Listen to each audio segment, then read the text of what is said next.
রাজধানীর সদরঘাট এলাকা থেকে সালমান এফ রহমান ও আনিসুল হক গ্রেফতার। রাতে নেওয়া হয় ডিবি কার্যালয়ে।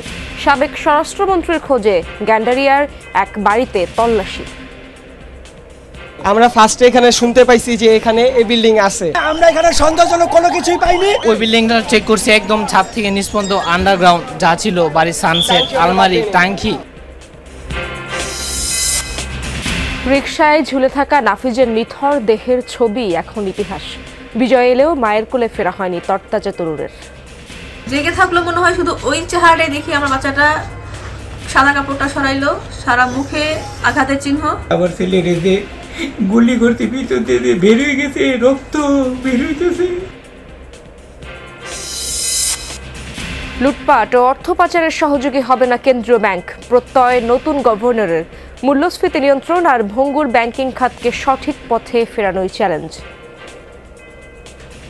প্রাইস লেভেলকে টার্গেট করে সেটাকে ঠিক মতো রাখা, সেখানে আমাদের সমস্যা আছে।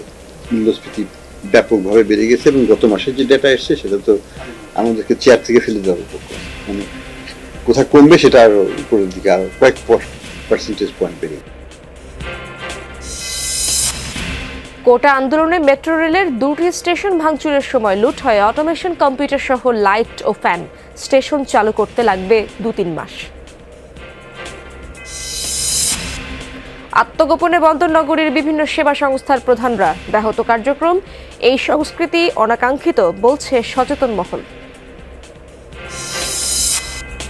পুরোপুরি সচল হলো বেনাপোল স্থলবন্দর। পাসপোর্টধারী যাত্রীরা বাংলাদেশ ও ভারতে যাওয়া আসা করতে পারছেন নির্বিঘ্নে। গিয়েছিলাম চিকিৎসার জন্য, আজকে ফেরত যাচ্ছি।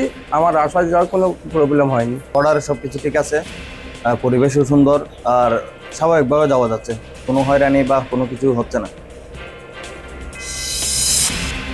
বগুড়ায় দুর্বৃত্তদের হামলায় ক্ষতিগ্রস্ত সরকারি ভবনের শিক্ষার্থীদের পরিচ্ছন্নতা কার্যক্রম। উপজেলা পরিষদের লুট হওয়া 10 ট্রাক মালামাল উদ্ধার। সাবেক আইনমন্ত্রী আনিসুল হক এবং সাবেক প্রধানমন্ত্রী শেখ হাসিনার বেসরকারি শিল্প ও বিনিয়োগ বিষয়ক উপদেষ্টা সালমান এফ রহমান গ্রেফতার হয়েছেন। মঙ্গলবার সন্ধ্যার পর এই তথ্য নিশ্চিত করেছেন ঢাকা মহানগর পুলিশের কমিশনার মোহাম্মদ মাইনুল হাসান।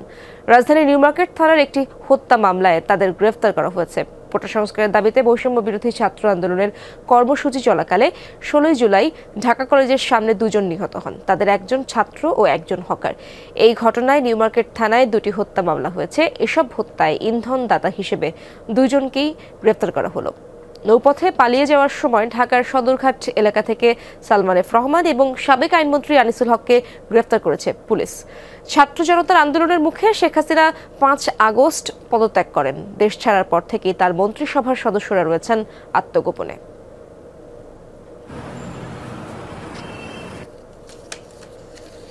সাবেক স্বরাষ্ট্রমন্ত্রী আসাদুজ্জামান খান কামালকে শনাক্ত করা গেছে এমন দাবিতে রাতভর গ্যান্ডারিয়া এলাকা ছিল উত্তপ্ত।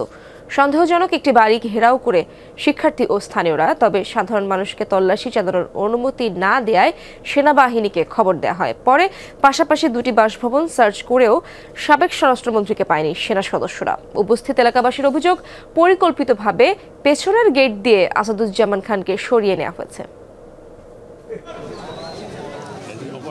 মধ্যরাতে রাজধানীর গ্যান্ডারিয়ার সতীশ সরকার রোডের একটি বাড়ি ঘেরাও করে ছাত্র জনতা। দাবি, এই বাড়িতেই অবস্থান করছেন সাবেক স্বরাষ্ট্রমন্ত্রী আসাদুজ্জামান খান কামাল। আমরা ফার্স্টে এখানে শুনতে পাইছি যে এখানে এই বিল্ডিং আছে। এটা হচ্ছে আমরা ইনফরমেশন পেয়েছি, আমাদের একটা গ্রুপ আছে, লাইভ লোকেশন ছিল, এবং আমরা একটা ইনফরমেশন পেয়েছি। অবস্থান নেওয়া এলাকাবাসী বলেন, নির্ভরযোগ্য তথ্যের ভিত্তিতে গ্যান্ডারিয়ার এই বাড়ি ঘিরে রেখেছেন তারা, যা আসাদুজ্জামান খানের এক আত্মীয়ের বাসভবন বলে তাদের দাবি। অনেক লোকজন ছিল, তারা অভিযোগ করতেছে এখানে উনি আছেন। সো আমরা দেখার চেষ্টা করছি, আমরা ঢোকার চেষ্টা করছি, আমরা ঢুকতে দেয় নাই। তারা বলছে লাইন শৃঙ্খলা হাতে ধরে দিবে। নাম উল্লেখ করে বলছে উনি 2 তলায় আছেন, সেনাবাহিনী আসলে আমরা তাকে তাদের হাতে হস্তান্তর করবো, আপনারা উত্তেজিত হবেন না। এমন পরিস্থিতিতে শিক্ষার্থী ও সাধারণ মানুষ তল্লাশি চালাতে চান, তাতে বাধা দেন বাড়ি মালিক। জানান, আইন শৃঙ্খলা বাহিনীর সদস্য ছাড়া কাউকে বাসায় ঢুকতে দিবেন না। এ সময় সেনাবাহিনীকে খবর দেয়া হলে দ্রুতই ঘটনাস্থলে পৌঁছান সেনা সদস্যরা। সেনাবাহিনী পুরো বাড়ি তল্লাশি করেছে। তারপরে আমরা ছাত্ররা 6-7 জন মিলে ছাত্ররা পুরো বাড়ি নিচতলা থেকে ছাদ পর্যন্ত টাঙ্কি, স্টোর রুম যা যা আছে সবকিছু আমরা চেক আপ করেছি। আমরা এখানে সন্দেহজনক কোনো কিছুই পাইনি। গেট তালা মারছিল, তালা ভেঙে আমরা ঢুকছি, কিন্তু কাউকে পাওয়া যায় না। কয়েকজন শিক্ষার্থী ও স্থানীয় জনতাকে নিয়ে বাসায় অভিযান পরিচালনা করা হয়। স্বপ্নের নিকেতন নামের বাসাটিতে অভিযান চালানো হলেও পাওয়া যায়নি সাবেক স্বরাষ্ট্রমন্ত্রীকে। পরে পাশের মেদিনী নামের বাড়িতেও চালানো হয় তল্লাশি। 8 থেকে 10 জন হচ্ছে গিয়ে সবকিছু চেক করে দেখছি, এখানে সন্দেহজনক কিছুই নাই এবং কোনো ব্যক্তিকে পাওয়া যায় নাই। আমরা প্রথমে ওই বিল্ডিংটা চেক করছি, একদম ছাদ থেকে নিচ পর্যন্ত আন্ডারগ্রাউন্ড যা ছিল, বাড়ির সানসেট, আলমারি, টাঙ্কির ভিতর আমরা নেমে গেছি। সেনাবাহিনীর এবং জনগণরা আমাদেরকে সাহায্য করছে। অনেকে জানান এটা নিছক গুজব। এদিকে আওয়ামী লীগ সাধারণ সম্পাদক ওবায়দুল কাদের যশোর থেকে গ্রেপ্তার হয়েছেন। মঙ্গলবার রাতে এমন গুজবও ছড়িয়ে পড়ে সামাজিক যোগাযোগ মাধ্যমে। শামীম রেজা, যমুনা নিউজ, ঢাকা। 17 বছরের গোলাম নাফিজ চেয়েছিল বিজয়ীর বেশে ঘরে ফিরবে। বিজয়ে ঠিকই মিলেছে, শুধু নেই টকবগে কিশোরটি। সবাই দেখেছেন রিকশায় করে তার আহত দেহটা নিয়ে যাওয়ার ছবি। কেমন আছে নাফিজের পরিবার, খোঁজ নিয়েছেন সহকর্মী আকলাকুস সাফা। ওরা তো রাজনীতি চাইছিল না, ওরা তো কোনো দল চাইছিল না, তো আওয়ামী লীগও চায় না, বিএনপিও চায়। ওরা ওদের শিক্ষাগত যোগ্যতার দাবি চেয়েছিল।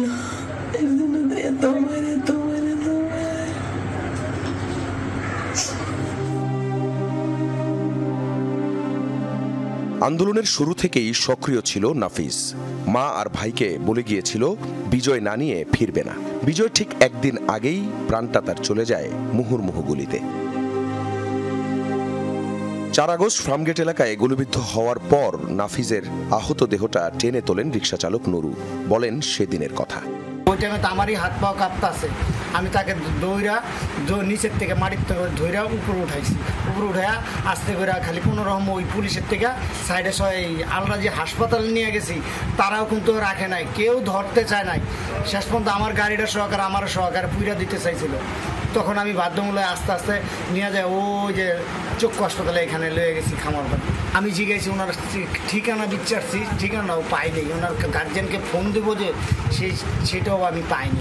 সেদিনের ওই ছবিটা তুলেছিলেন দৈনিক মানবজমিনের ফটো সাংবাদিক জীবন আহমেদ। ছবি তুলতে তাকেও পড়তে হয় বাধার মুখে। দেখলাম যে 2-4 হাত পা ধইরা 3-4 জন পুলিশের চোখে কোনো রকম ধইরা এনে রিক্সায় শোয়াই দিল। তা আমি তখন ক্লিক করতেছি, ওরা খুব চেষ্টা করলো আমাকে বাধা দেওয়ার জন্য, কিন্তু আমি আমার ছবি তুলে গেলাম।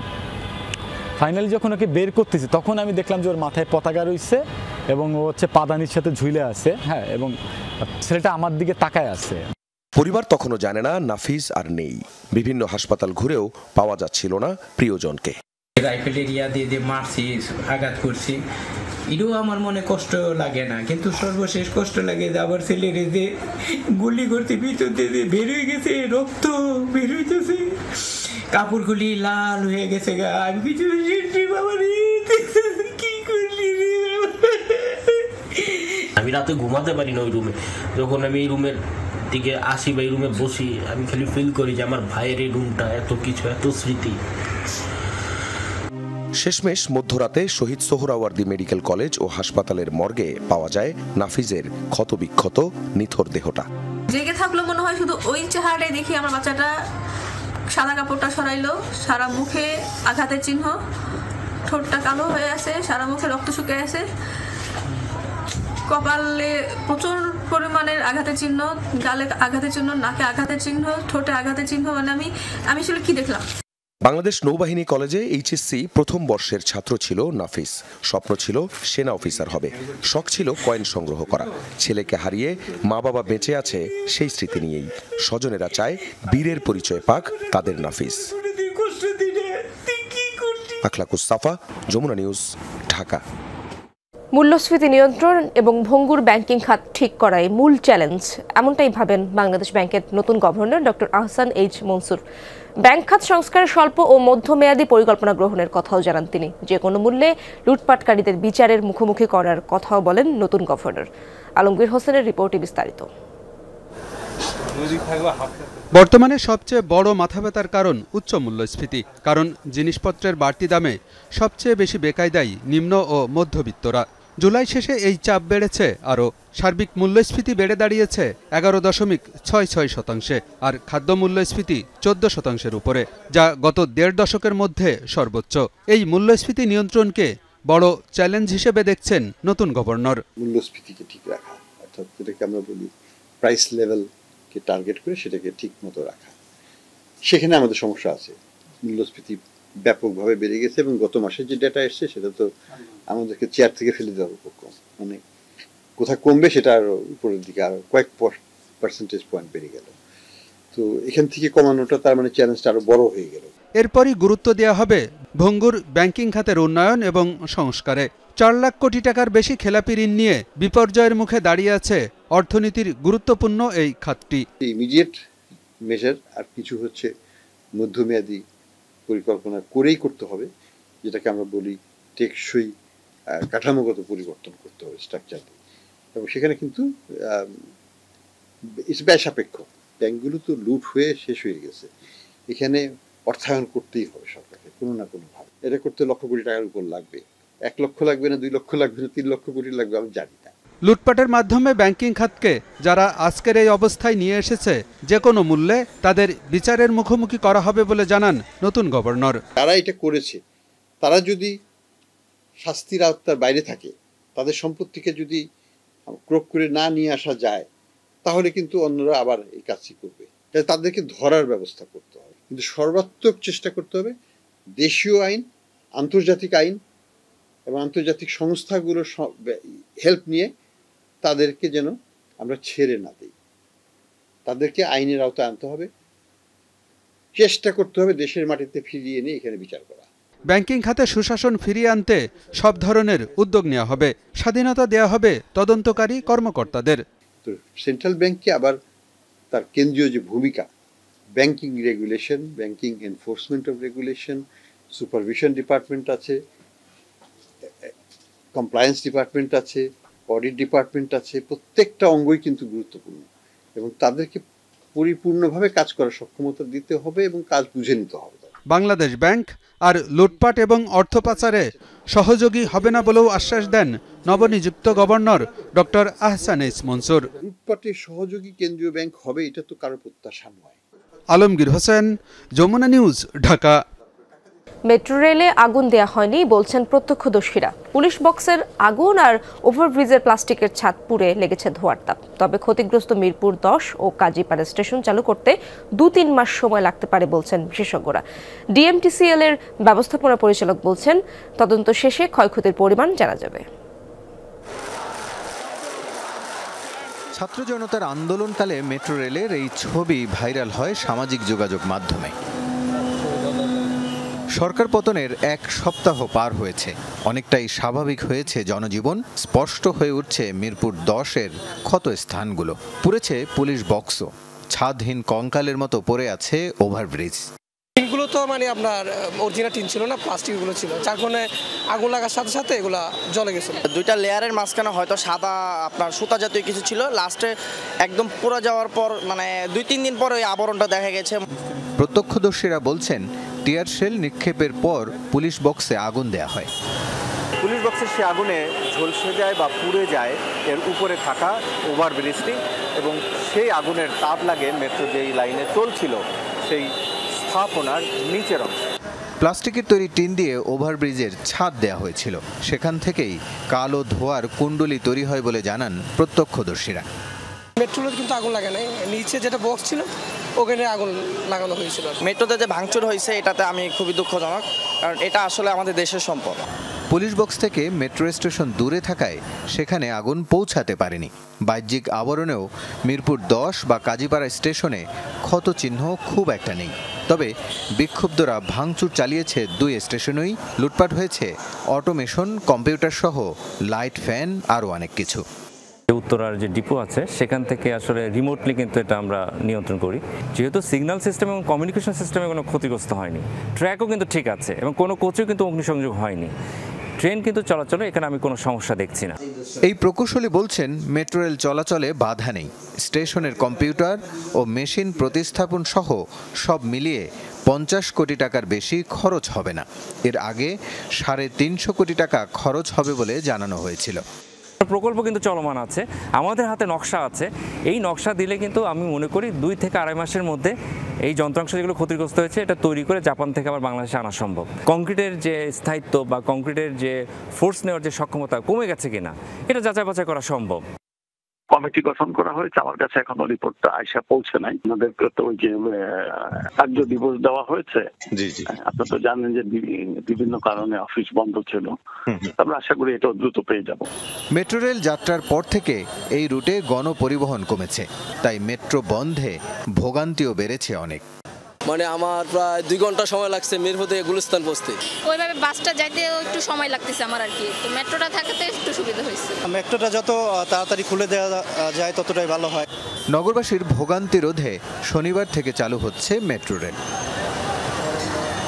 রাসেল আহমেদ, যমুনা নিউজ, ঢাকা। চট্টগ্রাম সিটি কর্পোরেশনের মেয়র, চট্টগ্রাম উন্নয়ন কর্তৃপক্ষের চেয়ারম্যান সহ সেবা সংস্থার প্রধানরা প্রায় 10 দিন ধরে আত্মগোপনে। পট পরিবর্তনের পর ওয়াসার চেয়ারম্যান কাজে যোগ দিলেও অন্যরা অনুপস্থিত। তাদের অবস্থান জানে না কেউ। ব্যাহত হচ্ছে স্বাভাবিক কার্যক্রমও, ফলে সেবাগ্রহী তারা পড়েছেন বিপাকে। 5 আগস্টে সরকার পতনের পর থেকে এখন পর্যন্ত কর্মস্থলে অনুপস্থিত চট্টগ্রাম সিটি কর্পোরেশনের মেয়র ও চট্টগ্রাম উন্নয়ন কর্তৃপক্ষের চেয়ারম্যান। তাদের অনুপস্থিতিতে নগর জুড়ে সেবা কার্যক্রম ও দাপ্তরিক কাজ কার্যত বন্ধ। ভোগান্তিতে সেবাগ্রহী তারা। এখানে যেহেতু কাজ আছে, কাজটা সহজে মানুষ যেহেতু সহজে সেবা পাই, জয়েন করে আমরা যারা নিপীড়িত জনগণ আছি তাদেরকে যেন সাহায্য এবং সহযোগিতা করে। কোনো টেবিলে টাকা ছাড়া কাজ হয় না, এটার প্রতিরোধ আমরা চাই। এখান থেকে ঘুষখোররা যেন বের হয়ে যায়। 3.5 বছর আগে চট্টগ্রামে মেয়র নির্বাচিত হন রেজাউল। 3 মাস আগে সিডিএ চেয়ারম্যান পদে রাজনৈতিক নিয়োগ পান মোহাম্মদ ইউনুস। দুজনের অবস্থান সম্পর্কে জানেন না কর্মকর্তা কর্মচারীরাও। আমার নিরাপত্তা ছিল না, সিকিউরিটি ছিল না, ওই জন্য হয়তো কিছুটা ডিস্টার্ব হয়েছে। একটা বা একদিন বা দুদিনের বেশি না। এরপর আমাদের সব দাপ্তরিক কাজগুলো অ্যাজ ইউজুয়াল আমরা চলছি। অফিস করছেন না, হয়তো তারা নিরাপদ বোধ করছেন না। আমাদের মেয়র মহোদয়ও অনুপস্থিত রয়েছেন এবং এই বিষয়ে আমার সাথে স্যারের যোগাযোগ হয়নি। 1.5 বছর আগে নির্বাচিত চট্টগ্রাম জেলা পরিষদের চেয়ারম্যানও কর্মস্থলে অনুপস্থিত। তবে 15 বছর ধরে চট্টগ্রাম ওয়াসার ব্যবস্থাপনা পরিচালক পদে থাকা AKM ফজলুল্লাহ 2 দিন অনুপস্থিত থাকার পর ফের কাজে যোগ দেন। আমার সিভিতে কিন্তু একদিন অপশন ছিল না, আমার সুপারিনটেন্ডেন্ট সাহেব একদিন অপশন থাকে না, তারা অফিসে ছিল সবাই, কিন্তু আমি একদিন আসি নাই টু অবজার্ভ দ্য সিচুয়েশন, কি অবস্থা। নতুন নির্দেশনা আসবে, সেভাবে আমরা সামনে নতুনভাবে যদি কোনো কার্যক্রম গ্রহণ করি তখন আমরা সেইভাবে গ্রহণ করব। তবে এই সংস্কৃতি কাঙ্ক্ষিত নয় বলছেন বিশ্লেষকরা। স্বচ্ছতার সাথে সততার সাথে দায়িত্ব পালন করে নাই বলেই তাদের অপরাধবোধ, অন্যায় তাদের মনে ভীতি কাজ করেছে, ফলত তারা পালিয়েছে। আল আমিন শিকদার, যমুনা নিউজ, চট্টগ্রাম। মুসলমান, হিন্দু বা বৌদ্ধ হিসেবে নয়, মানুষ হিসেবে অধিকার নিশ্চিতের আহ্বান জানিয়েছেন প্রধান উপদেষ্টা ডক্টর মোহাম্মদ ইউনুস। মঙ্গলবার দুপুরে ঢাকেশ্বরী মন্দির পরিদর্শন শেষে সনাতন সম্প্রদায়ের সাথে মতবিনিময় করেন তিনি। এ সময় প্রধান উপদেষ্টা বলেন, সব দেশবাসীর জন্যই আইন ও সংবিধান অভিন্ন, তাই সাংবিধানিক অধিকার প্রতিষ্ঠাই বর্তমান সরকারের প্রধান লক্ষ্য। এই সরকার পারল কি পারল না তার জন্য ধৈর্য ধরার আহ্বানও জানান ডক্টর মোহাম্মদ ইউনুস। সনাতন সম্প্রদায়ের জাতীয় উপাসনালয় ঢাকেশ্বরী মন্দিরে 2 উপদেষ্টা সহ পরিদর্শনে যান প্রধান উপদেষ্টা ডক্টর মোহাম্মদ ইউনুস। তাকে স্বাগত জানান সনাতন সম্প্রদায়ের নেতারা। মন্দিরের প্রধান গেট থেকে নেমে হেঁটেই হিন্দু সম্প্রদায়ের নেতাদের সাথে নিয়ে মন্দির ঘুরে দেখেন সরকার প্রধান। শুভেচ্ছা বিনিময় করেন মন্দিরের সেবায়েতদের সাথে। পরে মতবিনিময়ে বসেন প্রধান উপদেষ্টা ডক্টর মোহাম্মদ ইউনূস। হিন্দু সম্প্রদায়ের নেতারা তুলে ধরেন তাদের বক্তব্য। যেদিন এয়ারপোর্টে আসলেন সেদিনে আমাদের কথা বলেছেন, আমরা আশ্বস্ত হয়েছি, সাহস পেয়েছি। আর শপথ নেওয়ার স্বল্পতম সময়ের মধ্যে আপনি আজকে আমাদের কথা ফিল করে এখানে উপস্থিত হয়েছেন, আমরা সাহস পেয়েছি, আস্থা পেয়েছি। পরে প্রধান উপদেষ্টা বলেন, ন্যায় বিচার প্রতিষ্ঠাই সরকারের প্রধান লক্ষ্য। এ সময় ডক্টর ইউনূস ধর্ম ও জাতি হিসেবে নিজেদের মধ্যে বিভক্তি না করার আহ্বান জানান।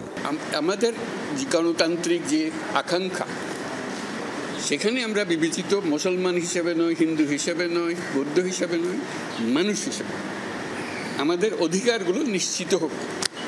সমস্ত সমস্যার গোড়া হলো আমরা যত প্রাতিষ্ঠানিক আয়োজন এগুলো করেছি সব কিছু পচে গেছে। এই কারণে এই গোলমালগুলো হতেছে। কাজে আমরা প্রাতিষ্ঠানিক আয়োজনগুলোকে ঠিক করতে হবে। যে ন্যায় বিচার হলে কে বিচার পাবেন আমাদের বলেন। সবাইকে ধৈর্য ধরে সরকারকে সহায়তা করার আহ্বান জানান ডক্টর ইউনূস। পরামর্শ দেন, হিন্দু হিসেবে নয়, দেশের নাগরিক হিসেবে সরকারের কাছে সাংবিধানিক অধিকার চাওয়ার। আমাদের নীতিটা আমরা প্রতিষ্ঠা করতে পারি। আমরা যে প্রাতিষ্ঠানিক আয়োজন করেছি এটা বায়াস একটা। আপনি যত কিছু বলেন ওই একটা খুব করতে আরম্ভ করবেন, তারা মজা পেয়ে যাবে। ওই মজার খেলাতে আমাদেরকে নিয়ে যাবেন। আমরা এসেছি যে এক মানুষ, এক অধিকার, এর মধ্যে কোনো পার্থক্য করা যাবে না। আমাদেরকে একটু সাহায্য করেন, আপনারা ধৈর্য ধরেন, করতে পারলাম কি পারলাম না সেটা পরে বিচার করেন। যদি না পারি আমাদেরকে দোষ দিবেন। এটাই হলো বিষয়। অন্তর্বর্তী সরকারের কাছে 53 বছরের সনাতন নির্যাতন ও বৈষম্যের বিচারে কমিশন গঠন করার দাবি জানান সনাতন সম্প্রদায়ের নেতারা। ভাস্কর ভাদুরী, যমুনা নিউজ, ঢাকা। আজ থেকে পুরোদমে শুরু হচ্ছে দেশের সব প্রাথমিক বিদ্যালয়ের শিক্ষা কার্যক্রম। মঙ্গলবার এই বিষয়ক নির্দেশনা দেয় প্রাথমিক ও গণশিক্ষা মন্ত্রণালয়। বিজ্ঞপ্তিতে সারা দেশের সরকারি প্রাথমিক বিদ্যালয়, শিশু কল্যাণ ট্রাস্ট পরিচালিত শিশু কল্যাণ প্রাথমিক বিদ্যালয় এবং উপ আনুষ্ঠানিক শিক্ষা ব্যুরোর লার্নিং সেন্টারগুলোয় শ্রেণী কার্যক্রম পুরোদমে চালুর নির্দেশনা দেওয়া হয়। কোটা সংস্কার আন্দোলনের কারণে প্রায় 1 মাস প্রাথমিক বিদ্যালয়গুলো বন্ধ ছিল। গেল 17 জুলাই পরবর্তী নির্দেশ না দেওয়া পর্যন্ত সব প্রাথমিক বিদ্যালয় বন্ধ ঘোষণা করা হয়। অবশ্য 6 আগস্ট থেকে স্কুলগুলো খুলে দেওয়ার নির্দেশ দেওয়া হয়। তবে শিক্ষার্থীদের উপস্থিতি তেমন ছিল না। আজ থেকে পুরোদমে শুরু হবে পাঠদান।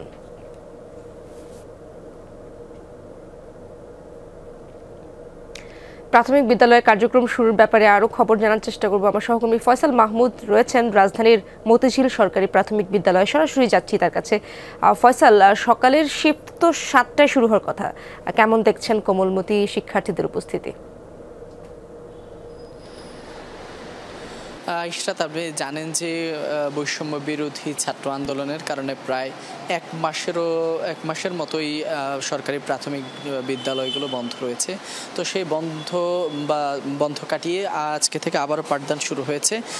তবে প্রথম দিনেই আমরা যেটি দেখতে পাচ্ছি স্কুলে এসে, সে জায়গায় বলা যায় যে শিক্ষার্থীদের উপস্থিতি খুবই নগণ্য। কারণ আমরা এই বিষয়টি আরও কয়েকটি প্রাথমিক বিদ্যালয়ে ঘুরেও আমরা দেখেছি। শিক্ষার্থীরা আসলে যেহেতু মাসখানেকের একটি লম্বা সময় ধরে স্কুল বন্ধ ছিল, তাই বলা যায় যে এই কারণেই মূলত আসলে প্রথম দিন খোলার কারণে অনেকেই আসতে পারেননি বা অনেকে আসলে অপ্রস্তুত ছিলেন, ঠিকভাবে মেসেজটা তাদের কাছে পৌঁছানো যায়নি, যার কারণেই কিন্তু শিক্ষকরা বলছেন যে তাদের উপস্থিতি কম হতে পারে। তবে তারা বলছেন এটি 2-1 দিন পরেই কিন্তু সেই উপস্থিতি আস্তে আস্তে ক্রমান্বয়ে বাড়বে এবং তারা প্রতিটি অভিভাবকের কাছেই সংবাদটি যাতে পৌঁছাতে পারেন সেই ব্যবস্থা নেবেন। তবে বলা যায় যে এই মাসখানিকের যে বড় গ্যাপটি ছিল সেটিতে আসলে অনেকটাই শঙ্কা জেগেছিল যে আসলে কবে নাগাদ সেই সরকারি প্রাথমিক বিদ্যালয় বা মাধ্যমিক বিদ্যালয়গুলো খুলবে, আবারও শিক্ষার্থীরা পাঠদানে ফিরবেন। সেই জায়গাটাই কিন্তু বলা যায় যে এখন আজকে যেহেতু খুলেছে, তবে সেরকম কোনো সন্তোষজনক উপস্থিতি কিন্তু আমরা দেখিনি বলা যায় যে। তবে শিক্ষকরা যেটা আশা করছেন যে আগামী কয়েকদিনের মধ্যে পুরো দস্তুর যে পুরো কার্যক্রম সেটি কিন্তু শুরু হবে। তবে শিক্ষকদের শতভাগ উপস্থিতি কিন্তু আমরা এসে দেখেছি, যদিও শিক্ষার্থীদের উপস্থিতি কিছুটা কম। ইশরাত, ফয়সাল, ধন্যবাদ আপনাকে। শেখ হাসিনার পদত্যাগের পর সারা দেশের শিক্ষার্থীরা যখন বিজয় উল্লাস করছিল ঠিক তখন ফেনীতে নির্যাতনের শিকার হয় শিক্ষার্থীরা। দাগনভূঞায় আওয়ামী লীগ সমর্থক নিজামুদ্দিনের হামলায় মারা যায় আবিদ, মাথায় গুরুতর আঘাত করা হয় সাদিয়াকে। ছাত্র জনতার অভ্যুত্থানে গত 5 আগস্ট শেখ হাসিনা ক্ষমতাচ্যুত হলে দাগনভূঞা পৌরসভার নিজাম টাওয়ারের ছাদে বাংলাদেশের পতাকা নিয়ে বিজয় উল্লাস করছিলেন বাড়ির ভাড়াটিয়া স্কুল ছাত্রী সাদিয়া ইসলাম নুরা। এ সময় তাকে পিটিয়ে গুরুতর আহত করে ভবন মালিক নিজামুদ্দিন। নুরাকে উদ্ধার করতে গিয়ে নিজাম ও তার সহযোগীদের হামলার শিকার হন কয়েকজন। এদের মধ্যে চিকিৎসাধীন অবস্থায় 10 আগস্ট মারা যান মাদ্রাসা ছাত্র জাহিদুল আলম আবিদ। ওরা 27-8 জন নির্ঘাত কাঠ বাঁশ লাঠি নিয়ে দাঁড়ায় রয়েছে। দাঁড়ায় নেওয়ার পরে দেখি যে আমি কল্লাটা পিছন থেকে না ফিরাইতে দেখি আবিরের মাথা থেকে অনেক রক্ত পড়তেছে। এইটা দিয়ে আবিদের এখানে ফালাই ওর মাথা ভাই গুরুতরভাবে অনেকগুলো আঘাত করছে, যার কারণে আজকে ও মারা গেছে। আমরা বৈষম্য বিরোধী ছাত্র আন্দোলনের ছাত্ররা এই বিষয়ে তীব্র নিন্দা জানাই এবং প্রশাসন যেন এই সব অপরাধীদেরকে আইনের আওতায় আনা হয়। ঘটনার পর থেকে পলাতক নিজাম। হত্যাকারীদের দৃষ্টান্তমূলক শাস্তি চায় আবিদের পরিবার।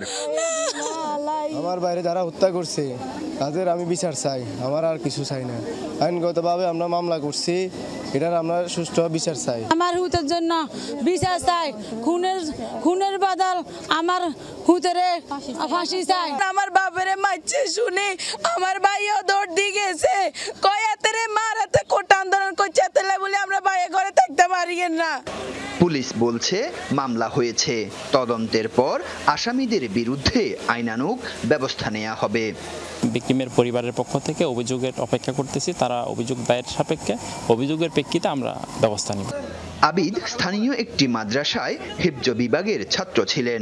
পরিবারের 2 ভাই 1 বোনের মধ্যে তিনি ছিলেন দ্বিতীয়। আরিফুর রহমান, যমুনা নিউজ, ফেনী। জুলাই মাসে হত্যাকাণ্ড ও নাশকতার ঘটনা তদন্ত সাপেক্ষে দোষীদের চিহ্নিত করে উপযুক্ত শাস্তিমূলক ব্যবস্থার দাবি জানিয়েছেন আওয়ামী লীগ সভাপতি শেখ হাসিনা। মঙ্গলবার রাতে এক বিবৃতিতে দেশবাসীকে 15ই আগস্ট শোক দিবস পালনের আহ্বান জানান তিনি। যথাযথ মর্যাদার সাথে জাতীয় শোক দিবস পালনের সাথে বঙ্গবন্ধু ভবনে পুষ্পমাল্য অর্পণ এবং দোয়া মোনাজাত করার আহ্বান জানান তিনি। বলেন, গত জুলাই মাস থেকে আন্দোলনের নামে নাশকতা, অগ্নিসন্ত্রাস ও সহিংসতার কারণে অনেকগুলো তাজা প্রাণ ঝরে গেছে। আগ্রাসনের শিকার হয়ে যারা মৃত্যুবরণ করেছে তাদের পরিবারের প্রতি শোক প্রকাশ এবং আত্মার মাগফিরাত কামনা করেন শেখ হাসিনা। বলেন, বাংলাদেশ বিশ্বে উন্নয়নশীল দেশের মর্যাদার আসনে অধিষ্ঠিত হয়েছিল, কিন্তু ষড়যন্ত্রকারীদের চক্রান্তে তা ধূলিসাৎ হয়ে গেছে। দেশ পুনর্গঠনের ডাকে সাড়া দিয়ে রেকর্ড রেমিটেন্স পাঠানোর প্রত্যয় ফ্রান্সের প্রবাসী বাংলাদেশিদের। ডক্টর মোহাম্মদ ইউনূসের নেতৃত্বে দেশ নিয়ে নতুন আশার আলো দেখছেন তারা। তবে ক্ষোভ আছে দূতাবাস এবং বিমানবন্দরে প্রবাসীদের পর্যাপ্ত সহায়তা ও সম্মান না দেওয়ার বিষয়ে। নতুন সরকারের প্রতি তাদের আহ্বান, প্রবাসীদের প্রাপ্য মর্যাদা নিশ্চিত করা হোক। প্যারিস থেকে আরও জানাচ্ছেন মুজনেবিন তারেক।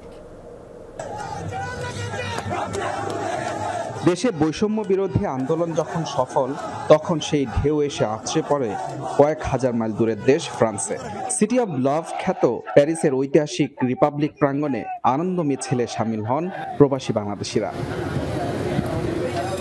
পরিবার পরিজন ছেড়ে দূর পরবাসে থাকা এই মানুষগুলো এখন স্বপ্ন দেখছেন নতুন এক বাংলাদেশের। তাদের প্রত্যাশা, অন্ধকার অধ্যায় পেরিয়ে লাল সবুজ পতাকার বুকে উদিত হবে আলো ঝলমলে নতুন এক সূর্যে। প্রবাসী যারা কষ্ট করে রেমিটেন্স পাঠাচ্ছে তাদের যাতে সুরক্ষা থাকে এবং কি তাদের সেফটি সবচেয়ে সবার আগে রেমিটেন্স না পাঠালে আমাদের সক্ষম হবে না। বর্তমান যে অন্তর্কালীন যে সরকারটা আসছে ডক্টর ইউনূসের নেতৃত্বে, ওনাদের কাছে একটাই আশা আমাদের যে একটা আগামীতে সুষ্ঠু এবং নিরপেক্ষ একটা নির্বাচন চাই আমরা। বাংলাদেশে যেন আইন শৃঙ্খলা এবং সন্ত্রাসমুক্ত সুন্দর একটি সমৃদ্ধশালী বাংলাদেশ যেন গড়ে তুলতে পারে। ফ্রান্সে প্রায় 30,000 বাংলাদেশির বসবাস, এর মধ্যে প্রায় 25,000-এর বাস রাজধানী প্যারিসে। রেস্টুরেন্ট, হোটেল, দোকানসহ অন্যান্য খাতে নিজেদের প্রতিষ্ঠিত করেছেন তারা। তবে আক্ষেপ প্যারিসের বাংলাদেশ দূতাবাস থেকে কাঙ্ক্ষিত সেবা না পাওয়ার। সেই সাথে আছে দেশের বিমানবন্দরে প্রাপ্য সম্মান নিশ্চিত না হওয়া। সুন্দর করে মূল্যায়ন করা হবে, আমাদের লাগেজ চুরি হবে না, কোনো কিছু চুরি হবে না, সব কিছু ঠিকভাবে থাকবে। পাসপোর্টের কারণে ওনারা পেপারস পাইতেছে না, এই মানুষগুলো ওদের যদি লিগ্যালাইজেশন হয় তাহলে বাংলাদেশ আরও বেশি রেমিটেন্স পাবে। বৈষম্য বিরোধী আন্দোলনের ডাকে সাড়া দিয়ে রেমিটেন্স পাঠানো কমিয়ে দিয়েছিলেন প্যারিস প্রবাসীরা। তবে নোবেলজয়ী ডক্টর মোহাম্মদ ইউনূস নতুন অন্তর্বর্তীকালীন সরকারের দায়িত্ব নেয়ার পর মত পাল্টেছেন তারা। সর্বোচ্চ রেমিটেন্স পাঠিয়ে চাঙ্গা করতে চান দেশের অর্থনীতি। বৈধ লাইনে সরকারি চ্যানেলে আমরা রেমিটেন্স পাঠাবো, আমাদের সরকার যাতে আমাদের এই রেমিটেন্স আমাদের সবকিছু উন্নয়নের কাজে লাগে। দেশটা যেন দুর্নীতিমুক্ত থাকে এবং ট্রাফিক ব্যবস্থা সুন্দর মতো চলে এবং আমরা যত রেমিটেন্স পাঠাতে পারি বাংলাদেশের, আমাদের রেমিটেন্সগুলো ভালো কাজে লাগানোর জন্য এটাই আমাদের কাছে প্রত্যাশা। প্রবাসীদের চাওয়া সাময়িক সংকট কাটিয়ে দ্রুতই নিজ রূপে ফিরবে প্রাণের বাংলাদেশ। কদিন আগেই এই প্যারিস অলিম্পিকে বিশেষ সম্মাননা দেওয়া হয়েছিল ডক্টর মোহাম্মদ ইউনূসকে। এখান থেকে দেশে ফিরেই তিনি নতুন বাংলাদেশের দায়িত্ব নিয়েছেন। এখানকার প্রবাসী বাংলাদেশি যারা আছেন তাদের প্রত্যাশা ডক্টর মোহাম্মদ ইউনূসকে ঘিরে অনেকটাই বেশি। তারা নতুন, সুন্দর এবং নিরাপদ একটা বাংলাদেশ দেখতে চান। মুজরাবিন Tareq, Jamuna sports, Paris, France. নিরাপত্তাজনিত কারণে অনেকটাই অচল ছিল দেশের গুরুত্বপূর্ণ বেনাপোল পেট্রাপোল ইমিগ্রেশন। সীমিত ছিল যাত্রী পারাপার। পরিস্থিতি স্বাভাবিক হতে শুরু করায় পুরো দমে চালু হয়েছে কার্যক্রম। পাসপোর্টধারী যাত্রীরা ভারত ও বাংলাদেশ আসা যাওয়া করতে পারছেন নির্বিঘ্নে। এক সপ্তাহ পর পুরো দমে চালু হয়েছে বেনাপোল পেট্রাপোল ইমিগ্রেশন চেকপোস্ট কার্যক্রম। ফিরেছে কর্মচাঞ্চল্য। ব্যস্ত এই স্থলবন্দর দিয়ে সপ্তাহে গড়ে ৪৫,০০০ পাসপোর্টধারী যাত্রী আসা যাওয়া করে। রাজস্ব আদায় প্রায় ৭ কোটি টাকা। কিন্তু সাম্প্রতিক অস্থিরতার প্রভাবে গত ৫ থেকে ১২ আগস্ট পর্যন্ত মাত্র ৪,৫০০ যাত্রী পারাপার হয়েছে। শেখ হাসিনা পদত্যাগ করে ভারতে চলে যাওয়ার পর সীমিত করা হয় যাত্রী পারাপার। তবে ধীরে ধীরে আইন শৃঙ্খলা পরিস্থিতির উন্নতি হওয়ায় ট্যুরিস্ট, মেডিকেল ও বিজনেস ভিসায় আবারও যাতায়াত শুরু হয়েছে। স্বস্তি ফিরেছে বন্দরের কার্যক্রমে। গিয়েছিলাম চিকিৎসার জন্য, আজকে ফেরত যাচ্ছি। আমার আসা যাওয়ার কোনো প্রবলেম হয়নি। বর্ডারে সবকিছু ঠিক আছে, পরিবেশও সুন্দর আর স্বাভাবিকভাবে যাওয়া যাচ্ছে, কোনো হয়রানি বা কোনো কিছু হচ্ছে না। ভারতীয় নাগরিক, বাংলাদেশে গিয়েছিলাম ট্যুরিস্ট বিষয়ে, খুব সুন্দরভাবে ঘুরে এসেছি। বর্ডার চালু আছে, সবাই যাতায়াত করতেছে, কোনো সমস্যা নেই। কর্তৃপক্ষ জানায় যাত্রীদের সার্বিক নিরাপত্তায় বিজিবি ছাড়াও আইন শৃঙ্খলা রক্ষা বাহিনীর সদস্যরা নিয়োজিত আছেন। অন্তর্বর্তীকালীন সরকার দায়িত্ব নেওয়ার পর থেকে আইন শৃঙ্খলা পরিস্থিতি স্বাভাবিক হতে শুরু করেছে এবং বেনাপোল স্থলবন্দর দিয়ে এবং ইমিগ্রেশন চেকপোস্ট দিয়ে মাঝে নিরাপত্তার আশঙ্কায় বা বিভিন্ন কারণে এখানে সাধারণ যাত্রী চলাচল সংখ্যা অনেক কমে যায়। গত জুলাই মাসে ছাত্র আন্দোলন শুরু হলে তখন থেকেই বন্দরে যাত্রী কমতে থাকে। আগস্টের প্রথম ভাগে যা তলানিতে ঠেকে। সাবরিনা লিজা, যমুনা নিউজ। কোটা সংস্কার আন্দোলনের অজুহাতে দুর্বৃত্তরা ব্যাপক ভাঙচুর ও লুটপাট চালায় বগুড়া সদর উপজেলার সব সরকারি অফিসে। বন্ধ উপজেলা পরিষদে দাপ্তরিক কাজ। ছাত্র আন্দোলনে যুক্ত শিক্ষার্থীরা এইসব হামলার নিন্দা জানিয়েছে। ক্ষতিগ্রস্ত ভবনগুলো তারাই পরিষ্কার করছে। পাশাপাশি তাদের উদ্যোগেই গত কয়েকদিনে আশপাশের বিভিন্ন এলাকা থেকে ফিরিয়ে আনা হয়েছে লুটপাট হওয়া ১০ ট্রাক মালামাল। গত ৫ আগস্ট ভাঙচুর লুটপাট চালানো হয় বগুড়া সদর উপজেলা পরিষদ ভবনে। ৪তলা ভবনের বিভিন্ন অফিস কক্ষ থেকে যে যা পেরেছেন লুটে নিয়ে চলে গেছেন বাড়িতে। লুটপাট শেষে ওই দিন দুপুরে আগুন দেওয়া হয় পরিষদ ভবনে। আন্দোলনরত শিক্ষার্থীরা বলছেন, ঘটনার সময় তারা উপজেলা পরিষদ সংলগ্ন মাটিডালি বিমান মোড়ে বিক্ষোভ করছিলেন। সরকার পতনের গুঞ্জনে বিভিন্ন এলাকা থেকে একদল মানুষ হঠাৎ হামলে পড়ে উপজেলা পরিষদে। সেই ধ্বংসস্তূপ পরিষ্কার ও সংস্কারের কাজ কাঁধে তুলে নিয়েছেন শিক্ষার্থীরা। আমাদের স্কাউটের ভাইয়েরা আছে, আরও আদার্স স্টুডেন্ট আছে, সবাই মিলে আমরা কাজ করার উদ্যোগটা নিছি। যার মধ্যে শিক্ষার জ্ঞান আছে সে কিন্তু কখনোই কোনো অন্যায় কাজ যেমন ভাঙচুর, রাষ্ট্রীয় সম্পদ লুটপাট এগুলোর কাজে লিপ্ত হবে না। ভবন পরিচ্ছন্নতার পাশাপাশি সরকারি দফতর থেকে খোয়া যাওয়া আসবাব আর সরঞ্জাম উদ্ধারেও উদ্যোগ নিয়েছেন ছাত্ররা। তাতে সাড়া দিয়ে আশপাশের এলাকার মানুষ মসজিদে জমা দিয়েছেন প্রায় ১০ ট্রাক মালামাল, যা সেনাবাহিনীর সহায়তায় ফিরেছে পরিষদে।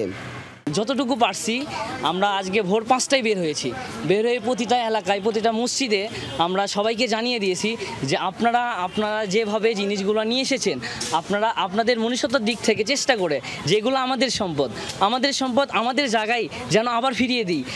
ঘটনার দিন পুড়িয়ে দেওয়া হয় পরিষদ লাগোয়া ইউএনওর বাসভবন। সরকারি দফতরের কিছু মালামাল ফিরে এলেও কবে নাগাদ পরিষদের কার্যক্রম শুরু করা যাবে তা নির্দিষ্ট করে বলতে পারছেন না তিনি। আমরা অফিসের কার্যক্রম কোথায় চালাবো বা এই বিল্ডিং আসলেই এই বিল্ডিংয়ে কাজ করা যাবে কিনা, কারণ আপনারা দেখছেন যে বিল্ডিংটা একেবারেই পরিত্যক্ত, মানে আলটিমেটলি দেখা যাবে যে হয়তো পরিত্যক্ত ঘোষণা করতেও হতে পারে। কাজে এখন মানে পরবর্তী নির্দেশনা কি আসে ঊর্ধ্বতন কর্তৃপক্ষ থেকে সেটি ছাড়া আসলে আমরা কোনোভাবেই কোনো কিছু চিন্তা করতে পারছি না। উপজেলা পরিষদ ছাড়াও আওয়ামী লীগ সরকারের পতনের পর বগুড়ার সদর থানা আর ভূমি অফিসও পুড়িয়ে দেওয়া হয়েছে। মেহেরুল সুজন, যমুনা নিউজ, বগুড়া। অনিয়ম, দুর্নীতি এবং অব্যবস্থাপনা দূর করতে দিনাজপুর মেডিকেল কলেজ হাসপাতাল পরিদর্শন করেছেন শিক্ষার্থীরা। জেলার দায়িত্বে থাকা সেনা সদস্যদের নিয়ে হাসপাতাল পরিদর্শন করে ছাত্রছাত্রীরা। এ সময় বিভিন্ন ওয়ার্ড ঘুরে রোগী ও স্বজনদের সাথে কথা বলেন তারা। অভিযোগের ভিত্তিতে চিকিৎসকদের সাথে কথা বলে সমাধানের চেষ্টাও করেন। এছাড়া হাসপাতাল পরিষ্কার পরিচ্ছন্নতার কাজও করেন শিক্ষার্থীরা।